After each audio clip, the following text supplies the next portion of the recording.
உங்கள் வீட்டை பராமரித்து பாதுகாக்க அணுகுவீர் நிம்மதி ப்ராப்பர்ட்டி மேனேஜ்மெண்ட். இந்த ஃபெலிக்ஸ் கேஸ்லயே மாதேஷ் தான் சிக்கி இருக்க வேண்டியது. ஏன்னா அவர் சங்கின்றதை தன்னை அடையாளப்படுத்திக்கிட்டாரு. அதுக்கப்புறம் கேட்க நல்லா கிடையாது, ஊப்பிலாம் கிடையாது. சங்கி தான் அவர் கேட்கக்கூடிய கேள்வியெல்லாம் ரொம்ப புத்திசாலியாக கேட்குற மாதிரி இருக்கும். ஆனால் வரக்கூடியவங்களை ட்ரிகர் பண்ணுறது தான். நீங்கள் சவுக்கு சங்கர் அநேகமான கேள்வி பார்த்தீங்கன்னா உட்கார வச்சு கேட்டு ஆதரவாக பேசுகிற மாதிரி இருக்கும் எதிர்த்தரப்புக்கு. ஆனால் அதில் ஒரு வன்மம் இருக்கும். அவர் மறக்கிற பாயிண்ட்டை கூட இவர் எடுத்து கொடுப்பார். நீங்கள் பல காலம் இதெல்லாம் ஊடக நேரத்தில் உங்களுக்கு தெரியும். நம்ம ஒன்றும் இட்டுக்கட்டி சொல்ல போகிறதில்ல. அதில் பார்த்தீங்கன்னா கை தேர்ந்தவர் மாதேஷ் அவர் தான் சிக்கி இருக்கணும். சரிங்களா? அது பார்த்தீங்கன்னா அன்ஃபார்ச்சுனேட்லி ஃபெலிக்ஸ் மாட்டிக்கிட்டார். பெண் உதவி காவல் ஆய்வாளர்களை நீங்கள் இப்படி தரக்குறவாக பேச சரியில்லை தோழர். நீங்கள் தோழர்னு கூட சொல்லக்கூடாது. என்ன கேட்டால் நெறியாளர் அவர் ஒரு கெஸ்ட், அவ்வளோதான். உறவு முறை அப்புறம் கேமரா ஆஃப் பண்ண உடனே டீ சாப்பிட்ற இடத்துல நம்ம பேசிக்கலாம். நீங்கள் பேட்டி எடுக்கிறீங்கன்னு சொன்னால் அது பார்த்தீங்கன்னா மரியாதை நிமித்தமாக ஐயான்னு சொல்லலாம், சாருன்னு சொல்லலாம், போயிடலாம், பேர் சொல்லி கூட சொல்லலாம். இதை தாண்டி நீங்கள் தோழர்னு வரும்போது தான் அங்கே ஒரு ஜெல்லாவிடர் அப்படியே குழனாகி இவன் சிக்கலில் மாட்டுனது. அதுதான் என்ன கேட்டால் கைது நடவடிக்கை கூட நான் அக்செப்ட் பண்ணிப்பேன். அந்த கைது செய்து கொண்டு போகிற ஒரு முறை இருக்கு இல்லையா, அது எனக்கு உடன்பாடு இல்லை. ஏன்னா இவர் ஒன்றும் பெரிய வெடிகுண்டு வழக்கையோ இல்லை சமூகத்துக்கு எதிரான மிகப்பெரிய ஒரு குற்றத்தெல்லாம் பண்ணல. ஒருத்தர் குற்றம் செய்தால் அந்த குற்றத்தை பார்த்தோன்னா இவர் தவறாக பதிவேற்றம் செஞ்சுட்டார், அவ்வளோதான். குற்றம் செய்தது சவுக்கு. அந்த 3 காரணங்கள் சொல்லலாம். அந்த 3 காரணங்களும் குற்றமாக நான் பார்க்குறேன். அதை இவர் அக்செப்ட் பண்ணி பதிவேற்றம் பண்ணது பார்த்தீங்கன்னா குற்றத்தில் வராது, ஒரு தவறு, எரர், பிழை. நிறைய செய்தி நிறுவனங்கள் சின்ன யூடியூப் சேனல்லாம் என்ன போட்டாங்கன்னா, சவுக்கு சங்கருக்கு இவ்வளோ சொத்தா, இத்தனை இடங்கள் கிரவுண்டா, அது கூடவே பார்த்தீங்கன்னா காதலியால் சிக்கி கொண்டாரா சவுக்கு சங்கர் சொல்லிட்டு இந்த மாதிரிலாம் பேசுகிறாங்களே. சொத்துக்கள் நானே சொல்கிறேன், சவுக்கு சங்கருக்கு 15 கோடி வீடு இருக்குன்னு சொன்னா எங்க இருக்கு? அதுக்கான ஆவணம் காட்டுங்க. அவர் பேர்ல இருக்குதா, அம்மா பேர்ல இருக்குதா, அண்ணன் பேர்ல இருக்குதா, தங்கச்சி பேர்ல இருக்கா, யார் பேர்ல இருக்கா, காட்டுங்க, ஆவணத்தை காட்டுங்க அப்படின்னு சொல்லணும் இல்லையா? ஆனால் அந்த மாதிரி யாரும் கேட்கறது இல்லை. அவருக்கு 3வது மனைவி அப்படி சொன்னா முதல் மனைவி யாரு, அவங்கள என்ன பண்ணாரு, 2வது மனைவி யாரு, அவங்கள என்ன பண்ணாரு, 3வது மனைவி யாரு, அவங்கள பார்த்தீங்கன்னா அவர் கல்யாணம் பண்ணிட்டாருன்னா அதுக்கான ஆதாரம் இல்லை, அதெல்லாம் தவறு இல்லையா? யாரோ ஒருத்தர் கூட்டம் பேச. இப்போ பிரச்சனை என்னன்றது தான் பார்க்கணும். பிரச்சனை சவுக்கு சங்கர் பார்த்தீங்கன்னா இந்த மாதிரியான முறைகேடாக நடந்துக்கிட்டாரு, அதுதாங்க. அவர் மேலே என்ன தொடுக்கப்பட்ட வழக்கு அது வரையிலும் போகணும். இங்கே எல்லாருக்கும் ஒரு பழக்கம் இருக்கு, காணொலி நல்லா வியூவர்ஸ் நிறைய வரணும்னா அடிச்சு விடு. இது அவருக்கு 3 மனைவி, 30 கோடியில சொத்து, 300 கோடி அங்க வாங்கினாரு. நான் இப்ப கேட்கிறேன், சவுக்கு சங்கருக்கு உங்களுக்கு என்னடா வித்தியாசம்? அவனும் அதானே பண்ணான். ஆதாரம் இல்லாம 50 கோடியில இங்க வீடு வாங்கி வச்சாரு, பல கோடியில வாட்ச் கட்டினாரு, சபரிசன் கட்டக்கூடிய வாட்ச் 1.5 கோடி, என்னென்னமோ சொன்னான். அப்போ நீங்க என்ன பண்றீங்க? இப்போ அவன் பண்ணதான் நீங்களும் பண்றீங்க. இப்ப புரியுதுங்களா? இதெல்லாம் தவறு. நமக்கு ஏதோ சவுக்கு சங்கர் சொல்லுவாரு, எனக்கு 2 முன்னாடி எனக்கு பிடிக்கல, 3வதா ஒருத்தர் கூட நான் லீவ் டுகெதர்ல இருக்கேன். உங்களுக்கு என்ன கஷ்டம்? உங்களுக்கு என்ன கஷ்டம்? அவ இஷ்டப்பட்டா, நான் கஷ்டப்பட்டேன், வீடு வாங்கி கொடுத்தா இது பண்ண, நீ என்ன நஷ்டப்பட்ட சொல்லி முக்தாரை கிட்ட என்ன பண்ணுவார்? முக்தார் ஏதாவது நஷ்டப்பட்டாரா? யாரோ லிவிங் டுகெதர்ல இருக்காங்க, அவங்க இஷ்டப்பட்டாங்க. சவுக்கு சங்கர் கஷ்டப்பட்டாரு, முக்தார் எங்க நஷ்டப்பட்டாரு? அதை எதுக்கு எடுத்து பேசணும்? அதே மாதிரி அவர் நேற்று அந்த கோவை மருத்துவமனையில் விடும்போது இவர் ஒரு கோஷம் போடுறாரு, சிறை கண்காணிப்பாளர் செந்தில்குமார் தான் என் கையை உடைச்சாரு, என் உயிருக்கு ஆபத்து இருக்கு, நான் செயலே கொல்லப்படலாம், இது போலாம் சொல்றாரு இல்லையா? இந்த அளவுக்கு இல்லாம நடக்க வாய்ப்பு இருக்கு. அவசர கூட அவர் கையை உடைச்சார்ல, கையை உடைச்ச ஃபுட்டேஜ் நான் கேட்கல. நீ சொல்றது, நம்ம சவுக்கு சங்கர் சொல்றதே எல்லாரும் நம்ம நம்பலாம். கை உடைஞ்சதுக்கான எக்ஸ்ரே கொடுன்ற படத்தில் வர ரஜினிகாந்த் தான், நீ உன்னை கண்ணை கட்டிட்டு அடிச்சாங்க, ஆனா 10 பேர் என்ன முடிஞ்சது உன்னால?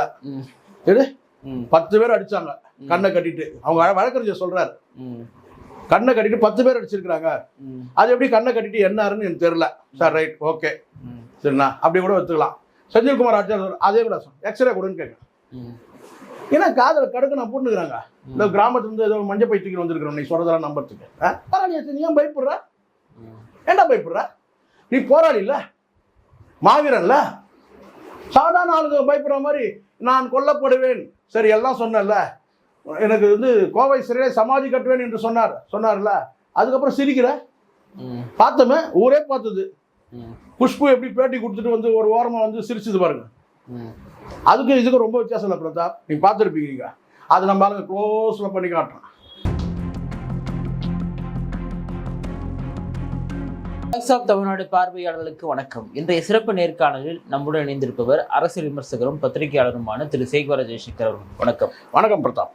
சவுக்கு சங்கருடைய கைதை தொடர்ந்து எல்லோரோடும் எதிர்பார்க்கப்பட்ட இவர் எப்படா கைது செய்யப்படுவார்னு எதிர்பார்க்கப்பட்ட பெலிக்ஸ் அவர்களை டெல்லியில் கைது பண்ணாங்க. கொண்டு வரதுக்கு 2 நாள் கழிச்சு கொண்டு வந்து நேற்று இரவு தான் பார்த்தீங்கன்னா திருச்சி நீதிமன்றத்தில் போயிட்டு அவரை வந்து ரிமாண்ட் பண்ணியிருக்காங்க. ரிமாண்டுக்குமே வந்து ஓப்பன் கோர்ட்லேயே பெண் காவலர்கள் போயிட்டு அவங்களுடைய சார்பாக பேசியிருக்காங்க. இல்லை நீங்கள் ரிமாண்ட் பண்ணி தான் ஆகணும்னு சொல்லிட்டு முதல்ல வந்து ஒரு மறுத்ததாக ஒரு செய்தி, ஏன் அப்படின்னு சொல்லிட்டு அப்புறமா முழு காணொலியை நீதிபதிகள் பார்த்து ரிமாண்ட் பண்ணியிருக்காங்க.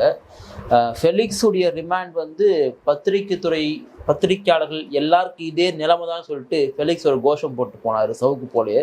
இப்படி பார்க்குறீங்க? எப்பவும் நியாய பார்வையில் பார்க்கணும். சவுக்கு சங்கர் பேசுனது தவறு. 1/2 மணி நேர காணொலியில் ஒரு இடத்துல வந்து அவர் தவறான ஒரு கருத்தை பதிவு பண்ணுறாரு. அதை இவர் வந்து அமைதியாக கேட்டிருக்கலாம் ஃபெலிக்ஸ். அதை தாண்டி வந்து என்ன ஆமோதிக்கிற மாதிரி அவர் பேசுகிறார். அவர் சொல்கிறது சரிதான்றதை அங்கேயே சொல்கிறார். நீங்கள் பார்த்தீங்கன்னா தெரியும். ஆமாமான்றாரு, கண்டிப்பாக அப்படின்றாரு, அக்செப்ட் பண்ணுறாரு. அவர் சொல்கிறது நீங்கள் மறுக்கலனாலும் பரவாயில்ல, நீங்கள் அமைதியாக கூட கடந்துருக்கலாம். அது ஒரு பாயிண்ட். அதுக்கு பிறகு இது லைவ் ப்ரோக்ராம் கிடையாது. இது வந்து நீங்கள் வந்து பதிவு பண்ணி அதுக்கப்புறம் தான் நீங்கள் வந்து போஸ்ட் பண்ண போகிறீங்க. ஆமாங்களா? அப்போது எடிட் பண்ணும்போது ஒரு சர்ச்சைக்குரிய ஒரு கருத்து அவர் சொல்கிறாருன்னு சொன்னால் அதை நீங்கள் எடிட் பண்ணியிருக்கலாம். 2வது. 3வது வந்து பார்த்தீங்கன்னா இது குற்றம்னு சொல்லி கைது பண்ணுறாங்க சவுக்கு சங்கரை. அதுக்கு பிறகு இவருக்கு கைது கிட்டத்தட்ட 1 வாரம் ஆகுது. இதுக்கு இடையிலையாவது நான் கேட்டால் தன் தவறை உணர்ந்து அந்த வீடியோவை டெலீட் பண்ணிவிட்டு ஒரு வருத்தம் தெரிவிச்சிருந்தாருன்னா ஃபினிஷ். இப்போ ஒரு நீதிமன்றம் கூட என்ன செஞ்சுருக்கோம், அதுக்கு பிறகு இவங்க வந்து கைது பண்ணியிருந்தால் கூட நீதிமன்றம் கன்சிடர் பண்ணியிருக்கோம். இப்போவும் அந்த காணொலி அப்படியே இருக்கு.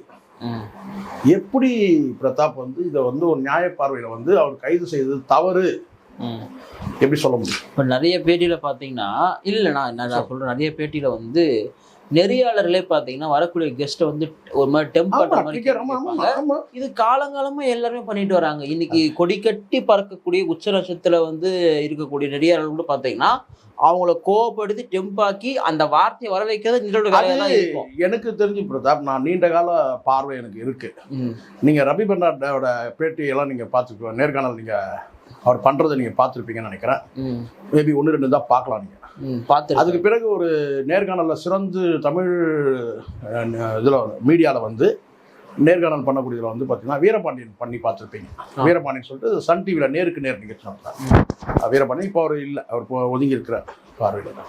அதற்கு பிறகு வந்து பாண்டியோட நேர்காணல் வரையிலும் வந்து பார்த்தீங்கன்னா உங்களுக்கு வந்து நெகட்டிவாக தான் பேசுவாங்க. அதாவது என்னென்னா ஒரு விஷயத்தை அவங்க சொல்கிறாங்கன்னு சொன்னால் ஏற்புடையதாக இருந்தால் அதை வந்து பார்த்தீங்கன்னா கடந்து போவாங்க ஆனால் ஒரு எதிர்மறையாக ஒரு விஷயத்த சொல்கிறாங்க, இல்லை இது மாதிரி சமூகத்துக்கு ஒரு ஒவ்வாத விஷயமோ இல்லை ஏற்புடைய விஷயம் இல்லாத சொன்னாங்கன்னா அதுக்கு நெகட்டிவாக மறுப்பு தெரிவிப்பாங்க. ஆமாம், நேர்காணல்ன்றது ஒரு முறை இருக்கு.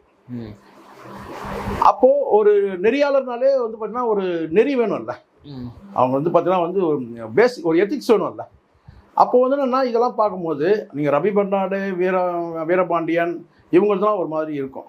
வரவங்களை வந்து பார்த்தீங்கன்னா வந்து ஏற்றி விடுற மாதிரிலாம் இருக்காது. நீங்கள் வந்து இவங்களுடைய நேர்காணல் பண்ணுறவங்க வந்து பார்த்தீங்கன்னா ஒரு வேளை வந்து மனதை புண்படுத்துகிற மாதிரி இருந்தால் கூட நேர்காணலுக்கு வரவங்கள அவங்க வந்து கேட்டால் அங்கே பிரதிபலிக்கும் போது வந்து பார்த்தீங்கன்னா அது இல்லைன்றதை மறுப்பாங்க. ஆனால் பாண்டேவுக்கு பிறகு வரக்கூடியவங்க எல்லாருமே நான் சொல்கிறேன், பாண்டே கூட வந்து பார்த்தீங்கன்னா குறிப்பிட்டு ஒரு சில காணொலி வேணால் கொஞ்சம் அவர் இந்த சங்கியா மாறின பிறகு பாண்டே சங்கியா மாறினார் இல்லையா, அதுக்கு முன்னாடி கூட வந்து சரியாக தான் இருக்கும். அவருடைய நேர்காணல்லாம் வந்து நேர்த்தியாக இருக்கும். துரதிருஷ்டவசமாக அவர் வந்து சங்கின்ற அடையாளப்படுத்தப்பட்ட பிறகு நம்ம பார்வையாளருடைய பார்வை கூட மாறுது தானே. பொதுவான இப்போ நமக்கு பொதுவான பார்வை இருக்குது. பட் அவர் சங்கியான பிறகு வந்து திராவிட இயக்க ஊடகங்கள் அல்லது மற்ற ஊடகங்கள் சரி, இல்லை பொது பார்வையாளர்கள், அரசியல்வாதிகள், அவங்க பார்வை வந்து பாண்டே மேலே வேறு மாதிரி மாறிடுது இல்லையா. அதனால் அது வந்து குற்றம் காணப்படலாம். ஆனால் இதுவரையில வந்து பார்த்தீங்கன்னா ஒரு நேர்த்தியாக இருக்கும். ரவி பெர்னாட், வீரபாண்டியன், ரவி பெர்னாட் இவங்களுக்குலாம். அதுக்கு பிறகு வந்து வரக்கூடியவங்க வந்து பார்த்தீங்கன்னா நேர்காணல்னா என்ன, நேர்காணல் பண்ணணும்னா என்ன, பேசிக் எத்திக்ஸ் என்ன, எப்படி ஒருத்தர் ஒரு வர கெஸ்ட்டை வந்து நேர்காணல் பண்ணலாம், யார் வேணாலும் நேர்காணல் பண்ணலான்னு இருக்கு. இன்னைக்கு வந்து இந்த சோஷியல் மீடியாவில் நேர்காணல் பண்ணுறது யார் வேணால் பண்ணலான்னு இருக்கு.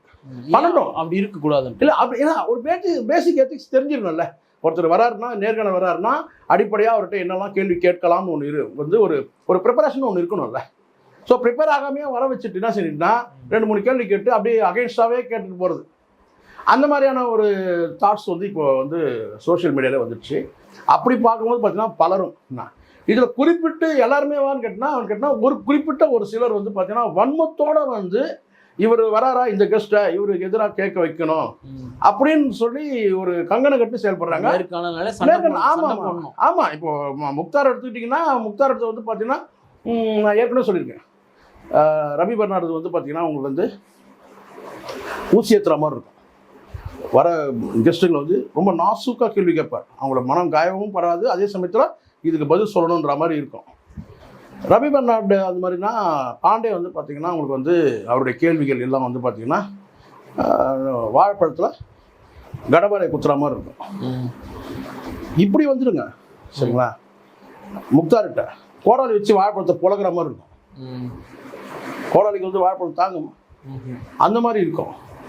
ஆனால் அவங்களுக்கு இந்த தனிப்பட்ட திறமைகளை நான் பாராட்டுறேன், தைரியத்தை கூட நான் பாராட்டுறேன் ஒரு நேர்காணல். ஆனால் வரக்கூடியவங்களை வந்து உஷ்ணப்படுத்துறதுன்னு ஒன்று இருக்குல்ல, அதில் வந்து எக்ஸ்பர்ட்டான ஆள் வந்து முக்தாரா சரிங்களா. அதில் போய் நிறைய சிக்கி சின்ன பின்னமானவங்களாம் நிறைய பேர் இருக்கிறாங்க. நாம் எப்படியே தப்பிச்சு வந்துட்டோன்னு வச்சுக்கோங்களேன். இது முக்தார்கிட்ட சிக்கி சீரழிஞ்சவங்க நிறைய பேர், அது பார்த்தாலே தெரியும் உங்களுக்கு. நம்மளுடைய நேர்காணலையும் அந்த மாதிரி இருந்தால் நம்ம நிறைய பேசணும், ஆனால் அவர் எடிட் பண்ணிட்டாரு, அதுக்கப்புறம் நம்ம வந்து கடந்து வந்துட்டோம். இப்போது வரக்கூடியவங்கன்னு கேட்டால், இப்போது மாதேஷ் நீங்கள் எடுத்துக்கின்னு கேட்டால் ரொம்ப புத்திசாலியாக நினச்சிக்கிட்டு பேட்டி எடுப்பார் மாதேஷ். பெரும்பாலும் இந்த ஃபெலிக்ஸ் கேஸ்லேயே வந்து மாதேஷ் தான் சிக்கியிருக்க வேண்டியதே. ஏன்னா அவர் வந்து சங்கின்றதை தன்னை அடையாளப்படுத்திக்கிட்டாரு. அதுக்கப்புறம் வந்து சங்கி தான், அதெல்லாம் கிடையாது, ஊப்பிலாம் கிடையாது, சங்கி தான். அவர் கேட்கக்கூடிய கேள்வியெல்லாம் ரொம்ப புத்திசாலியாக கேட்குற மாதிரி இருக்கும். ஆனால் வரக்கூடியவங்களை வந்து ட்ரிகர் பண்ணுறது தான். நீங்கள் சவுக்கு சங்கர் அநேகமான கேள்வி வந்து பார்த்தீங்கன்னா உட்கார வச்சு கேட்டு ஆதரவாக பேசுகிற மாதிரி இருக்கும் எதிர்த்தரப்புக்கு. ஆனால் அதில் ஒரு வன்மம் இருக்கும். அவர் மறக்கிற பாயிண்ட்டை கூட இவர் எடுத்து கொடுப்பார். நீங்கள் பல காரணம் இதெல்லாம் வந்து ஊடக நேரத்தில் உங்களுக்கு தெரியும், நம்ம ஒன்றும் இட்டுக்கட்டி சொல்ல போகிறதில்ல. அதில் வந்து பார்த்தீங்கன்னா கை தேர்ந்தவர் மாதேஷ், அவர் தான் சிக்கி இருக்கணும் சரிங்களா. அது வந்து பார்த்தீங்கன்னா அன்ஃபார்ச்சுனேட்லி வந்து ஃபெலிக்ஸ் மாட்டிக்கிட்டார். சவுக்கு சங்கர் வந்து நெகட்டிவாக பேசக்கூடியவர்னு சொன்னால் பேட்டி எடுக்கிறவங்க பாசிட்டிவான மைண்ட் செட்டில் இருக்கணும். நீங்களும் நெகட்டிவாக இருந்தீங்கன்னா அப்போ திமுகவை நீங்கள் வந்து வன்மமாக நீங்கள் வந்து தாக்கணுன்ற முடிவோடு வந்துட்டீங்கன்றது ஆயிடுது இல்லை. ரெண்டு தரப்புலையுமே, திமுகவையோ அல்லது ஏதோ ஒரு தரப்பை, காவல்துறை தரப்பையோ யாரையோ, அப்படி வந்து இந்த காணொலி வந்து உருவானது தான். அப்படித்தான் ஒரு இடத்துல வந்து இவர் என்ன செஞ்சிருக்குன்னா மறுத்து இருக்கணும். இந்த மாதிரி நீங்கள் பொதுவில் வந்து நீங்கள் காவல்துறையில் பணியாற்றக்கூடிய பெண் உதவி காவல் ஆய்வாளர்களை நீங்கள் இப்படி தரக்குறவா பேச சரியில்லை தோழர். நீங்கள் தோழர்னு கூட சொல்லக்கூடாது. என்ன கேட்டால் நெறியாளர், அவர் வந்து ஒரு கெஸ்ட், அவ்வளோதான். உறவு முறை அப்புறம் கேமரா ஆஃப் பண்ண உடனே டீ சாப்பிட்ற இடத்துல வந்துட்டு நம்ம பேசிக்கலாம். நீங்கள் பேட்டி எடுக்கிறீங்கன்னு சொன்னால் அது வந்து பார்த்தீங்கன்னா வந்து மரியாதை நிமித்தமாக ஐயான்னு சொல்லலாம், சாருன்னு சொல்லலாம், போயிடலாம், பேர் சொல்லி கூட சொல்லலாம். இதை தாண்டி நீங்கள் தோழர்னு வரும்போது தான் அங்கே ஒரு ஜெல்லா விடார், அப்படியே குழன்னு ஆகி இவன் சிக்கலில் வந்து மாட்டுனது. அதுதான் என்ன கேட்டால் கைது நடவடிக்கை வந்து கூட நான் அக்செப்ட் பண்ணிப்பேன். அந்த கைது செய்து கொண்டு போகிற ஒரு முறை இருக்கு இல்லையா, அது எனக்கு வந்து உடன்பாடு இல்லை. ஏன்னா இவர் ஒன்றும் பெரிய வெடிகுண்டு வழக்கையோ இல்லை வந்து சமூகத்துக்கு எதிரான மிகப்பெரிய ஒரு குற்றத்தெல்லாம் பண்ணல. ஒருத்தர் வந்து குற்றம் செய்தால் அந்த குற்றத்தை வந்து பார்த்தோன்னா இவர் தவறாக பதிவேற்றம் செஞ்சுட்டார், அவ்வளோதான். குற்றம் செய்தது வந்து சவுக்கு. இப்போ இந்த 3 காரணங்கள் சொல்லலாம். அந்த 3 காரணங்களும் குற்றமாக நான் பார்க்குறேன். அதை வந்து இவர் அக்செப்ட் பண்ணி பதிவேற்றம் பண்ணது வந்து பார்த்தீங்கன்னா குற்றத்தில் வராது, அது ஒரு தவறு, எரர், பிழை. அது வந்து நீங்கள் வந்து கைது நடவடிக்கை கூட நீங்கள் போங்க. ஆனால் அந்த முறை இருக்குல்ல, ஒரு பெரிய தீவிரவாதி மாதிரி அவரை கொண்டு போகிறதுலாம் வந்து பார்த்தீங்கன்னா அது அவ்வளோ சரியில்லை. அவர் ஒன்று சொன்னாரு, எல்லா பத்திரிகையாளர்களுக்கும் இனிமேல் இதே நிலை தான் சொன்னார் இல்லையா? அப்படி வருமா? அதெல்லாம் இல்லை, அது அவரு பார்வை அப்படி. அவர் இவரை மாதிரி எல்லாருமே தப்பு பண்ணுவாங்களா என்ன? இப்போ திமுக அரசு வந்து விமர்சிக்கக்கூடியவங்களை மட்டுமே கைது பண்றாங்க அப்படின்னு ஒரு பேச்சு இருக்கு. அப்படிலாம் கிடையாது. குறிப்பா வந்து இப்போ இவங்க இந்த கைதா இருக்கட்டும், அவர் மாரிதாசுடைய கைதா இருக்கட்டும், கிஷோர் கே சாமி இவங்கெல்லாம் கைது பண்ணது எப்படி சொல்றாங்கன்னா, திமுக யாருன்னா பேசுனீங்கன்னா கைது, அவ்வளவுதான். அதிமுக வந்து நீங்க இங்க எல்லாரும் தனித்தனியா பார்க்கணும். கிஷோர் கே சாமி எத்தனையோ முறை வந்து முதலமைச்சரை வந்து மோசமா பேசியிருக்காரு. அதெல்லாம் ஒத்துக்கணும் பிரதாப். நம்ம வந்து நியாயப்பறவை வேணும்ல. மனசாட்சி தானே இங்க கோர்ட் நமக்கு. சொல்லுங்க, இந்த மனசாட்சியை கோர்ட்டா வச்சு பேசுவோம். நம்ம யாருக்கும் திமுகவுக்கு வந்து பார்த்தீங்கன்னா நம்ம வந்து யார்கிட்டையும் நம்ம கை நீட்டி நம்ம வந்து பிழைக்கணும்னு அவசியம் நமக்கு இல்லை. ஒரு நியாயமா பேசணும். கிஷோர் கே சாமி பேசாத, மாரிதாஸ் எல்லாரையுமே வந்து அமைச்சர்கள், நான் சொல்றது அரசியல் இந்திய அரசியல் சாசனத்தின்படி அமைச்சராக வந்து பொறுப்பில் இருக்கிறவங்கள கூட பார்த்தீங்கன்னா அந்த ஆளு இந்த ஆளு அவன் இவன் ஒருமையில் இப்படி சொல்கிறான் போகிறான் வரான்னு பேசக்கூடிய ஆள் தான் மாரிதாஸ். ஸோ இவங்களுக்கெல்லாம் வசதியாக இருக்குது. என்னன்னு கேட்டிங்கன்னா வந்து ஒரு 1000 பேர் 1,00,000 பேர் பார்க்குறாங்கன்றது ஒரு பெரிய ப்ளஸ்ஸாக வச்சுக்கிட்டு நீங்கள் ஒரு எஜமான் ஆகிட முடியாது. சரிங்களா? அது மாரிதாஸையும் சொல்கிறேன், கிஷோர் கே சாமியும் சொல்கிறேன். சரிங்களா? சாட்டை துரைமுருகனும் அந்த லிஸ்ட்டில் நீங்கள் எடுத்துக்கலாம். இவங்கெல்லாம் ஊடகம் வச்சிருக்கிறதுனாலே ஒருத்தர் வந்து பார்த்தீங்கன்னா நீங்கள் வந்து போகிற போக்கில் அமைச்சர், நான் சொல்கிறது நீங்கள் தனிநபரில் சொல்ல, நான் கூட ஒருமையில் பேசியிருக்கேன், இல்லைன்னா நான் சொல்லுவேன், நான் வந்து அப்படிலாம் பேசல, நான் ஒருமையில் கூட பேசியிருக்கேன். ஆனால் யாரையும் இருக்குல்ல, ஒரு முதலமைச்சர், ஒரு நிதியமைச்சர், அரசியல் சாதனத்தின்படி வந்து ஒரு அமைச்சராக பொறுப்பேற்றவங்க வந்து நீங்கள் எப்படி அப்படி பேச முடியும்? அப்படிலாம் இங்கே பேசியிருக்காங்க. அதனால வந்து இது வந்து ஒட்டுமொத்தமாக வந்து திமுகவோட எதிர்ப்பாளர்கள்லாம் சொன்னால் வந்து பார்த்தீங்கன்னா இன்னும் கூட அவர் வந்து கிஷோர் கே சாமியை வந்து பண்ணணும். கிஷோர் கே சாமி எப்போ அந்த மாதிரியான விமர்சனங்கள் நிறுத்தினாரு? நல்லா சொல்லுங்க, எப்போ நிறுத்தினாரு? சரி, போயிட்டு வந்தாரு. அதனால தான் அவங்க சரி. இப்போ இங்கே எல்லா மனிதர்களுக்கும் பாதுகாப்பு கொடுக்கறது எது? சட்டம். நீங்கள் அந்த சட்டத்தை மீறும் போது உங்களுக்கு அந்த சட்டம் இருக்குதுன்றதை காட்டுறதுக்கு தான் அந்த சிறை. அந்த 4 செவத்துக்கு அவ்வளோ வலிமை இருக்குது. இப்போ இவர் சிறைக்கு போன உடனே நிறைய செய்தி நிறுவனங்கள், சின்ன சின்ன யூடியூப் சேனல்லாம் என்ன போட்டாங்கன்னா, சவுக்கு சங்கருக்கு இவ்வளோ சொத்தா, இத்தனை இடங்கள் கிரவுண்டா, அது கூடவே பார்த்தீங்கன்னா காதலியால் சிக்கி கொண்டாரா சவுக்கு சங்கர் சொல்லிட்டு இந்த மாதிரிலாம் பேசுகிறாங்களே. சொத்துக்கள் வந்து அவர் சேர்த்தா எப்படி சேர்த்தாருன்றத விசாரிக்கலாம். அது ஒன்றும் இது இல்லை. இவ்வளோ சொத்துக்கள் வந்து அரசு ஊழியத்தில் இருக்கு. அது மாதிரிலாம் இல்லை, சும்மா அடிச்சு விடுறத நம்ம கண்ணால் பார்க்காம எதுவும் இப்போ போகிற போக்கில் அடிச்சு விட்றாங்க சில பேர். அது உண்மையாக ஆதாரத்தை போடணும். நெறியாளர்களும் கேட்கறது கிடையாது. சவுக்கு சங்கருக்கு 5 கோடி சொத்துன்னு சொல்கிறாங்கன்னு வச்சுங்களேன். எப்படி சார் அந்த 5 கோடி சொத்து எங்கெல்லாம் இருக்குது? வீடு இருக்குது, எங்கெல்லாம் வந்து அசையா சொத்து இருக்குது, அசையம் சொத்து இருக்குது, அப்படி காட்டுங்கன்னு சொல்லி யாராவது கேட்கணும். உங்களை மாதிரி நெறியாளர் கேட்கணும். இப்போ நானே சொல்கிறேன், சவுக்கு சங்கருக்கு 15 கோடி வீடு இருக்குன்னு சொன்னா எங்க இருக்கு? அதுக்கான ஆவணம் காட்டுங்க. அவர் பேர்ல இருக்குதா, அம்மா பேர்ல இருக்குதா, அண்ணன் பேர்ல இருக்குதா, தங்கச்சி பேர்ல இருக்கா, யார் பேர்ல இருக்கா, காட்டுங்க, ஆவணத்தை காட்டுங்க அப்படின்னு சொல்லணும் இல்லையா? ஆனால் அந்த மாதிரி யாரும் கேட்கறது இல்லை. அவருக்கு 3வது மனைவி அப்படி சொன்னா, முதல் மனைவி யாரு, அவங்கள என்ன பண்ணாரு, 2வது மனைவி யாரு, அவங்கள என்ன பண்ணாரு, 3வது மனைவி யாரு, அவங்கள வந்து பார்த்தீங்கன்னா வந்து அவர் கல்யாணம் பண்ணிட்டாருன்னா அதுக்கான ஆதாரம் இல்லை. அதெல்லாம் தவறு இல்லையா? யாரோ ஒருத்தரை கூட்டு வந்து பேச. இப்போ பிரச்சனை என்னன்றது தான் பார்க்கணும். பிரச்சனை சவுக்கு சங்கர் வந்து பார்த்தீங்கன்னா இந்த மாதிரியான முறைகேடாக நடந்துக்கிட்டாரு, அதுதாங்க. அவர் மேலே என்ன தொடுக்கப்பட்ட வழக்கு அது வரையிலும் போகணும். இங்கே எல்லாருக்கும் ஒரு பழக்கம் இருக்கு, காணொலி நல்லா வியூவர்ஸ் நிறைய வரணும்னா அடிச்சு விடு. இது அவருக்கு 3 மனைவி, 30 கோடியில சொத்து, 300 கோடி அங்க வாங்கினாரு. நான் இப்ப கேட்கிறேன், சவுக்கு சங்கருக்கு உங்களுக்கு என்னடா வித்தியாசம்? அவனும் அதானே பண்ணான். ஆதாரம் இல்லாம 50 கோடியில வந்து இங்க வீடு வாங்கி வச்சாரு, பல கோடியில வாட்ச் கட்டினாரு, சபரிசன் கட்டக்கூடிய வாட்ச் வந்து 1.5 கோடி, என்னென்னமோ சொன்னான். அப்ப நீங்க என்ன பண்றீங்க? இப்போ அவன் பண்ணதான் நீங்களும் பண்றீங்க. இப்ப புரியுதுங்களா? இதெல்லாம் தவறு.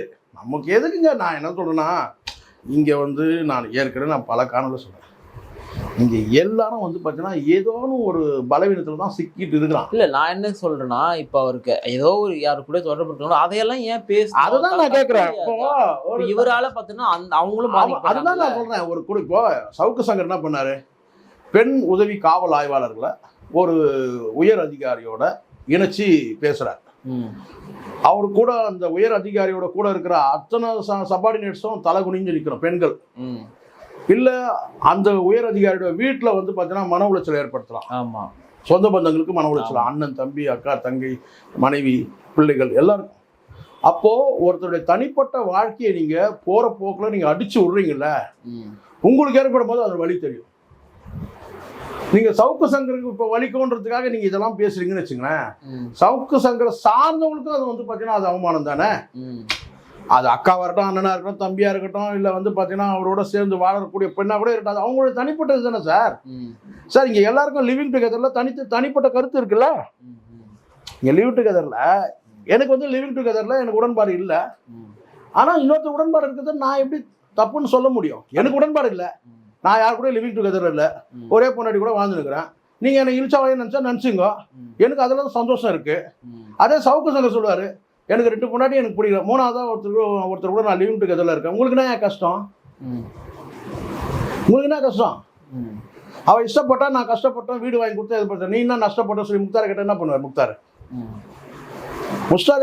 ஏதாவது நஷ்டப்பட்டாரா? இல்லை. யாரோ லிவிங் டுகெதரில் இருக்காங்க, அவங்க இஷ்டப்பட்டாங்க. சவுக்கு சங்கர் கஷ்டப்பட்டாரு, முக்தார் எங்க நஷ்டப்பட்டாரு? அது எதுக்கு எடுத்து பேசணும்? தனிப்பட்ட வாழ்க்கையை எடுத்தாலே இங்க நிறைய ஓட்ட உடசல் நிறைய இருக்கு. தனிப்பட்ட வாழ்க்கையை பேசக்கூடாது யாருமே. நான் சொல்றேன், நீ தனிப்பட்ட வாழ்க்கையை நீங்க எடுத்து பேசி நீங்க என்ன செய்றீங்கன்னா உளவியலா ஒரு சிக்கலை ஏற்படுத்தி அவரை நீங்க நிர்மூலமாக்கணுன்றது ஒரு தந்திரம். அதை தான் சவுக்கு சங்கர் பண்ணான். அதிகாரிகளுக்கு பண்ணது. நேர்மையாக அடிக்க முடியாது, துறை ரீதியாக அடிக்க முடியாது, இப்படி ஒரு ரூட் எடுத்தான். உன் பார்வை அப்படி இருக்கு, காதல் பற்றிய பார்வை உனக்கு அப்படி இருக்கு. காம வந்து பார்த்தீங்கன்னா வந்து காதலுக்கு அடிப்படையே காமம் தான் ஒருத்தர் சொல்றான். சரிங்களா? அதாவது கேட்டா வந்து இது ரொம்ப ரொம்ப ஆழமா பேசி விவாதிக்க முடியாது. சொல்றேன், உனக்கு ஒரு பார்வை இருக்கு, பெண்கள் குறித்த ஒரு பார்வை உனக்கு தவறான பார்வை இருக்கு. அதை நீ கொண்டு வந்து இன்னொருத்தர்கிட்ட திணிக்க முடியாதுல்ல. அதே மாதிரி அவர் நேற்று அந்த கோவை மருத்துவமனையில் விழும்போது இவர் கோஷம் போடுறாரு, சிறை கண்காணிப்பாளர் செந்தில்குமார் தான் என் கையை உடைச்சாரு, என் உயிருக்கு வந்து ஆபத்து இருக்கு, நான் செயலே கொல்லப்படலாம், இது போலாம் சொல்றாரு இல்லையா? இந்த அளவுக்கு இல்லாம நடக்க வாய்ப்பு இருக்கு அவர் சொல்ற மாதிரி? நான் என்ன கேட்கிறேன், சரிப்பா சரி நான் நம்புறேன், செந்தில்குமார் உன் கையை உடைச்சி கையை உடைச்சார், யாரும் கேட்கல, நான் கேட்கிறேன், எக்ஸ்ரே கொடு, எக்ஸ்ரே கொடுன்னு. அவர் கையை உடைச்சார்ல, கையை உடைச்ச ஃபுட்டேஜ் நான் கேட்கல. நீ சொல்றது நம்ம சவுக்கு சங்கர் சொல்றதே எல்லாரும் நம்ம நம்பலாம். கை உடைஞ்சதுக்கான எக்ஸ்ரே கொடுன்ற.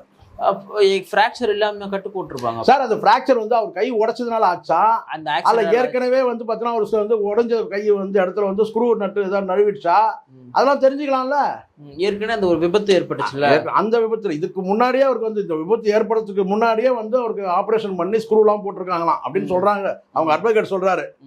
அந்த கை தான் இப்ப மீண்டும் வந்து இருக்கலாம். நான் அதுதான் நான் கேட்கிறேன். இப்போ உடஞ்சது ஃபுட்டேஜ் நான் கேட்கலப்பா, நீங்க கூட வேணாம். நீ வந்து கற்பனையில வந்து நீ சிவாஜி படத்துல வர ரஜினிகாந்த் தான், நீ உன்னை கண்ணை கட்டிட்டு அடிச்சாங்க, ஆனா 10 பேர் எண்ண முடிஞ்சது உன்னால. எது 10 பேர் அடிச்சாங்க கண்ணை கட்டிட்டு. அவங்க வழக்கறிஞர் சொல்றாரு, கண்ணை கட்டிட்டு 10 பேர் அடிச்சிருக்காங்க, அது எப்படி கண்ணை கட்டிட்டு என்னாருன்னு எனக்கு தெரியல. சார் ரைட் ஓகே சரிண்ணா, அப்படி கூட எடுத்துக்கலாம். செந்தில்குமார் ஆச்சார் அதே கூட எக்ஸ்ரே கொடுன்னு கேட்க. ஏன்னா காதல கடுக்க நான் போட்டுக்கிறாங்க. இந்த கிராமத்துல இருந்து ஏதோ மஞ்சள் பை தூக்கி வந்திருக்கிறோம் நீ சொல்றதெல்லாம் நம்புறதுக்கு.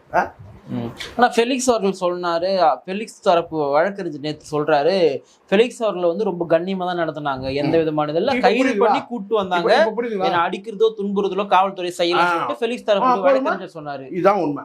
சவுக்கு சங்கர் இதான் நடந்தது. அவன் ஏற்கனவே பித்தளை மாத்து, அப்ப இப்படிதான் பேசுவான். இங்க தனிநபர் ஆட்டிடியூட் புரியுதா உங்களுக்கு? ஃபெலிக்ஸ் சொல்லக்கூடாதா? வரும்போது என்ன ஊமை குத்துனாங்க, என்ன கொலை பண்ணிட்டு மிரட்டினாங்க. யாராவது பிரதம் நீங்க சொல்லுங்க. ஒரு சிறையில் இருக்கிற ஒருத்தர் வந்து பாத்தீங்கன்னா இப்ப எல்லாமே மூளைக்கு எங்க கேமரா இருக்கு, எங்க வந்து ரெக்கார்டிங் பண்றாங்க ஒன்னும் தெரியாம சொன்னா ஒரு அதிகாரி போயிட்டு உனக்கு வந்து கோவை சிறையில தான் சமாதி கட்டுன்னு யாராவது சொல்லுவாங்களா? சொல்லுங்க. இதெல்லாம் வந்து விஷயம் தெரிஞ்சவங்க பேசுறது. சாதாரணமா ஒரு அடிதடி கேஸ் வருதுன்னு சொன்னா, ஒருத்தன் போய் ஒரு புகார் கொடுக்குறான்னு சொன்னா இருக்கிற ஃபேக்டா அப்படியே எழுதுவான். நல்ல விவரமானவன் ஒரு செக்ஷன் தெரிஞ்சவன் போய் எழுதுனான்னா என்ன சொல்ல கேட்டா, உன்னை கொல்லாமல் விடமாட்டேன்னு ஒரு போடுவான் ஒரு செக்ஷன். அது 307 வந்துடும், இல்ல 506 part 2 வந்துடும்.